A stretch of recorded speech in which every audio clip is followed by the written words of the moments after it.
Do you not realize that Christ Jesus is in you, unless, of course, you fail the test?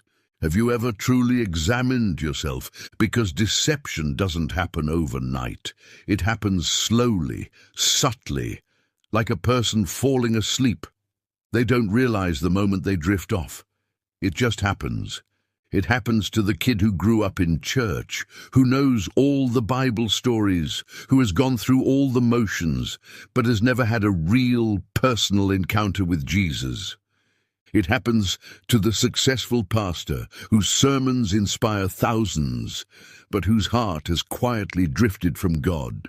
It happens to the faithful volunteer who serves every week, who gives their time, their money, their energy, but whose faith is built more on activity than on relationship.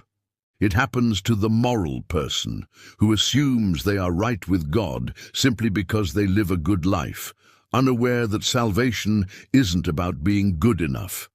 And it happens to those who base their faith on feelings, people who assume they are saved because they had an emotional moment in worship, or because they once prayed a sinner's prayer without ever truly surrendering their lives to Christ.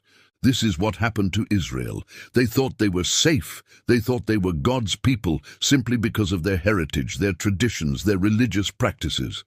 But when the Messiah stood in front of them, they rejected him. They trusted in their identity as Jews, but missed the very one their scriptures pointed to. Jesus confronted this head-on. In John 8, the religious leaders said to him, "We are Abraham's descendants." They were convinced they were right with God. But Jesus responded, "If you were Abraham's children, you would do what Abraham did." John 8:39. They thought their religious background saved them. Jesus told them the truth. It didn't. And today the same deception continues. People assume they are saved because they grew up in a Christian home, because they go to church, because they agree with Christian values, because they prayed a prayer once. But none of these things prove salvation. The Pharisees had Bible knowledge, but no true faith. Judas had ministry experience, but no true relationship.